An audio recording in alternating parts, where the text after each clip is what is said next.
hi යාළුවනේ ඔන්න මම අද ඔයාලට කියන්න යන්නේ මෙන්න මේ පැන්ට්‍රි පිටිපස්සේ බෑක් පැනල් එක වීදුරු තමයි මම මේ දාලා තියෙන බෑක් පැනල් එක টොප් බොටම් කබඩ් දෙක අතරට කොහොමද අපි ග්ලාස් එකක් දාගන්නේ කියලා මම මුලින්ම මේ හොඳට මේ වීදුරුව ක්ලීන් කරගත්ත පිටිපස්ස පැත්ත බිත්තියට එන පැත්ත ඊට පස්සේ මේකට හොඳට අපිට අවශ්‍ය පේන්ට් එක මුලින්ම මේක ඇවිල්ලා ඔටෝ පේන්ට් එක දෙසරයක් විතර හොඳට ගහ ගන්න ඕන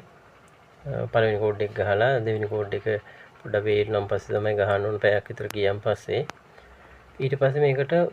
පිලර් එකක් ගහන්න ඕන ඔන්න ඔහොම හොඳට පිරෙන්න පිලර් එකක් ගහලා පිලර් එකත් වේලුනම් පස්සේ මම මේකට උඩින්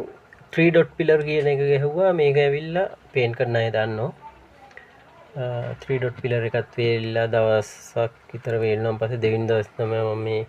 වීදුරු අලවන්න ගත්තේ හොඳට මේක අලවන්නේ සිලිකන් වලින් එන්න මෙහෙම සිලිකන් දාලා මේ අපිට මේ ස්විච් බෝඩ් වලට ස්විච් වලට තියෙන තැන් බලලා කට්ට කපලා මේක මම නම් මේ මෙෂර්මන්ට් අරගෙන ගිහිල්ලා කැපුවේ නැත්නම් ඔයාලට අර මල් වගේ මේක කාඩ්බෝඩ් එකක් තියලා එහෙම හදා ගන්න පුළුවන් ඒකට වෙනස් වෙන්නේ මම ඉතින් දන්න නිසා මෙෂර්මන්ට් එක ගෙනihin දීලා කපා ගන්න පුළුවන් මට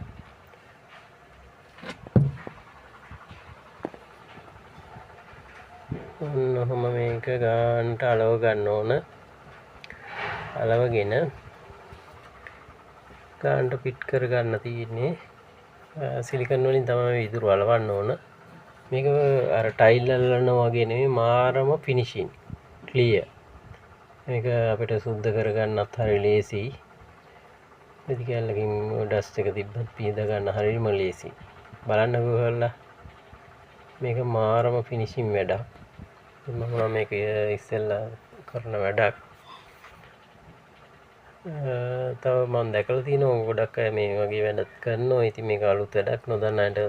බලන්න තමයි මම මේ කියලා දුන්නේ හොඳ නම් මගේ වීඩියෝ එකට ලයික් එකක් දාලා කමෙන්ට් එකක් දාන්න කමෙන්ට් කරන්න තව ඉතින් නොදන්න කෙනෙකුට බලන්න මේක ෂෙයා කරන්න ඕනනම් ඉතින් මේකේ තව මොනවා හරි විස්තර දැනගන්න ඕන නම් මට